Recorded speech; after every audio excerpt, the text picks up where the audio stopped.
It is a life and death situation that you listen to me very, very carefully. And that you go out and then research everything I'm about to tell you. Because this information is public. It's hiding in plain view.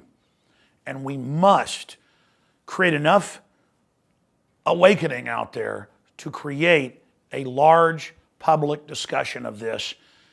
And then we'll be able to stop the implementation of gun confiscation and martial law and the complete fall of our republic to a homeland security dictatorship. We won't just be able to stop that. This could blow up in their face, and we could actually reverse decades of globalist infiltration of our nation.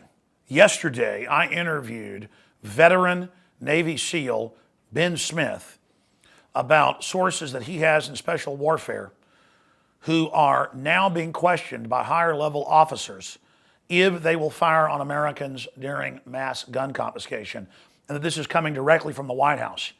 I have confirmed this with Secret Service sources, corporate InfraGard sources, clergy response team sources, FEMA sources, other Navy SEAL sources, Army sources, but most importantly, public document sources that we're going to put up on screen here. And go to these articles from Reuters and Forbes and InfoWars and follow the links to the official Army manuals. The new official Army manuals openly say the Founding Fathers are bad and would not be welcome in today's military. In Forbes and in the Washington Times, they openly report on West Point and the Pentagon drawing up plans for their new main enemy, not Al-Qaeda, not the Russians, not the Communist Chinese, but the Tea Party, gun owners, veterans. That's all been in the news. What is important here is that now it's not high-level officers telling us this. It's not even the non-commissioned officers like master sergeants. It is low-level people are now being briefed and trained and prepared for war during gun confiscation and the civil war that will start. This is foreign criminal globalist groups that have captured the federal government rolling this out against the American people. I am begging you, if you have friends or family in the military, to reach out to them, to send them this video, to show them these news articles, and to ask them where they stand. We need to stand with our military, with our police, to do the right thing and follow their oaths for the Bill of Rights and Constitution. Now, I want to show you a clip from yesterday's interview with the retired Navy SEAL veteran, Mr. Smith, and then we're going to go back to last year in July and show a special report with Rob Dew where our sources confirmed that they were training to shoot Americans that don't turn their guns in.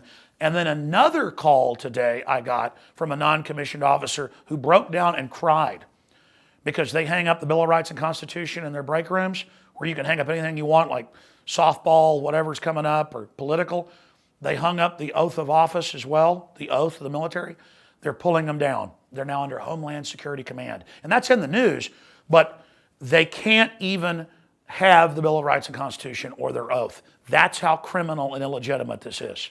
This is history that is happening. And again, here are the three reports together so you can see the documentation. Please get this report out to everyone you know, and we can stop this and back it off.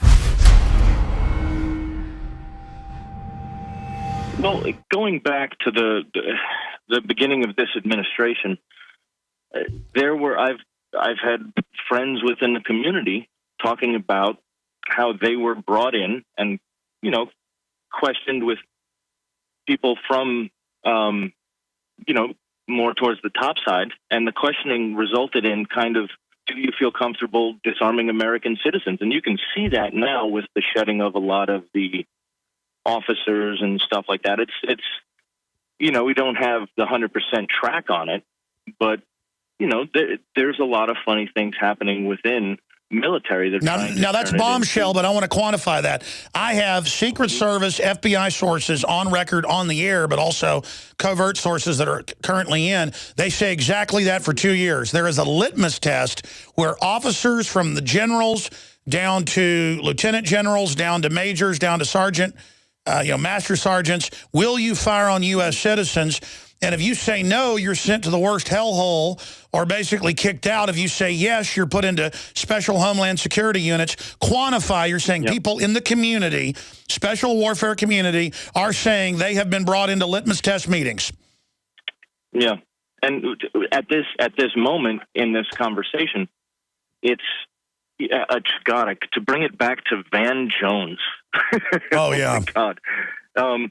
Like, do you remember him when he said you have to, like, for us to have the argument or to just have the conversation logically, and what he was saying with, like, the communists and the lefties and everything that Van Jones is, it's you drop the radical pose for the radical ends. And just to translate that into what this is, I understand a lot of libertarian, Ron Paul, a lot of people that are your listeners get like fervent and very strong about it.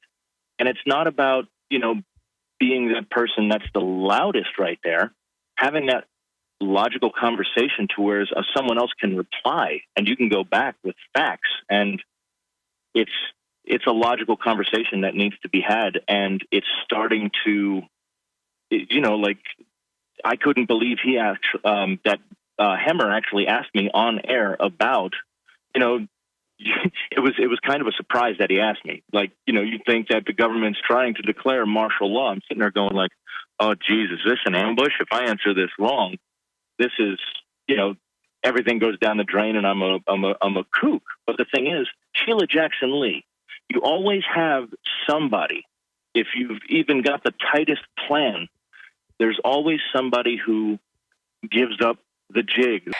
Freedom from War.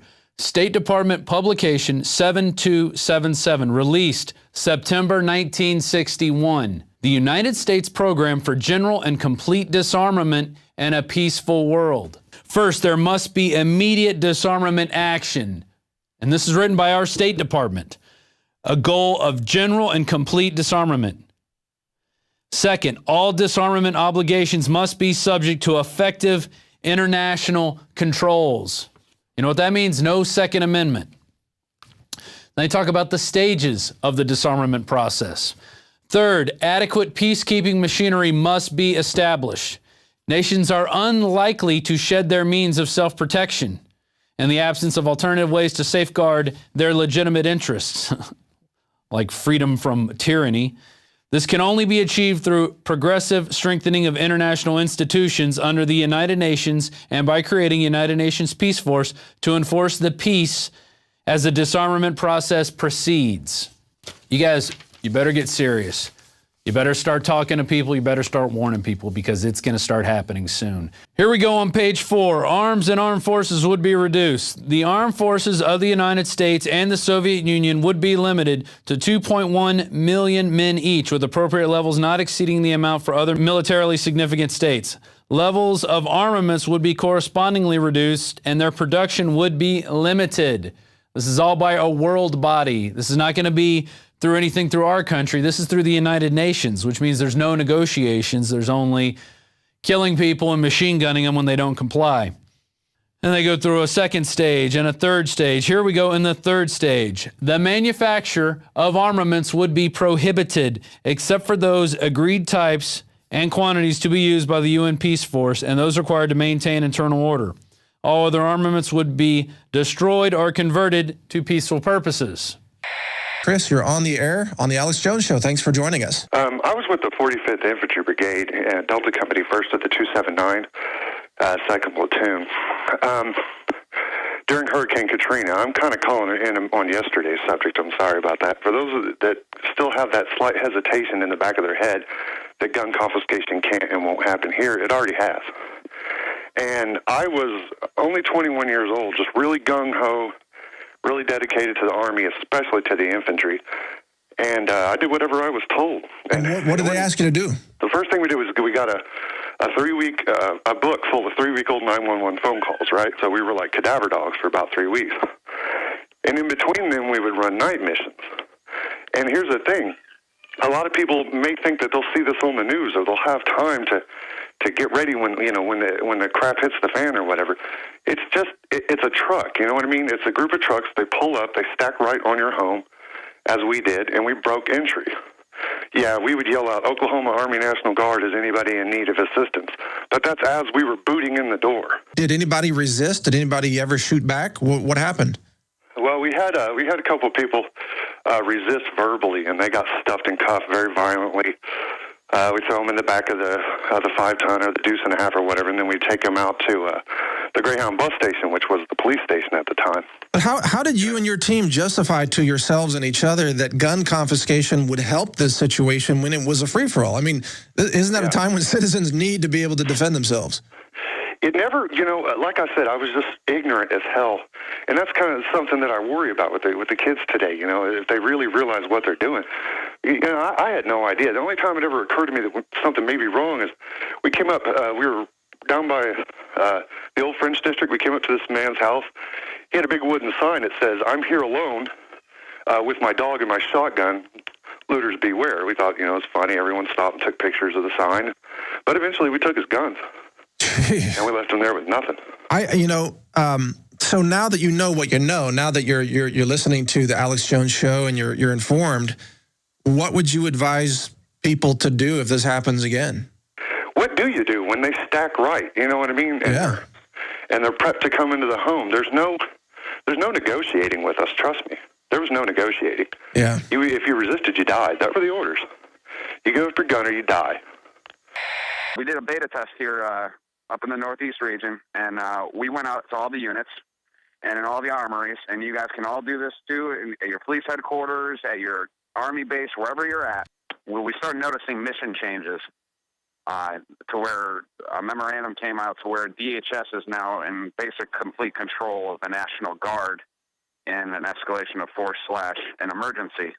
So we have guys that were starting to question this, so we decided to beta test on all the safety bulletin boards, and a few of the police departments have been doing it here because we want to figure out who's on board with this and who's not. So we put up not only the Bill of Rights and Constitution up on all the safety bulletin boards, but also the main commanding bulletin boards around the units to see who is going to take them down, who is going to give us basically some ruckus. And mind you, I am an NCO. We were seeing the routing out of who's actually pulling this stuff down, Alex. And forgive me for a second. It sounds like you're pretty freaked out. No, it's scary to know we've been infiltrated by actual foreign bank operatives. I mean, this is legend, what's happening to this country. I mean, this is the takedown of America. What are you seeing happening when you post the Bill of Rights and Constitution? The commanders are at their discretion because of the tags, and specifically basically the adjutant general. They're taking them off, and we're basically trying to fight back through JAG. Forgive me for a moment. It's so evil. I know. I would cry too. I've cried many times. So what we did was we started figuring out, hey, who's making this come down here? And JAG said it was completely constitutional. You do that, and some of them are on point with this. And it all came down to, like I said, through mission changes, and I'll even publicly state it on air. You can all go to your governors and your National Guard and to your tag in your state, which is the Adjutant General for your National Guard, and you can ask them why they gave authority to the Department of Homeland Security over the National Guard and why the mission is now changing to gang insurrections, Alex. Why would they be doing that now? If there's not a timeline and sequence for the next 6 months, you know damn well what it is. But why is it now turning to not only the gang insurrections that they're focusing on for mission? Now you're understanding why these commanders are starting to get the memos, including the upper echelon of NCOs, of why you would fire on Americans.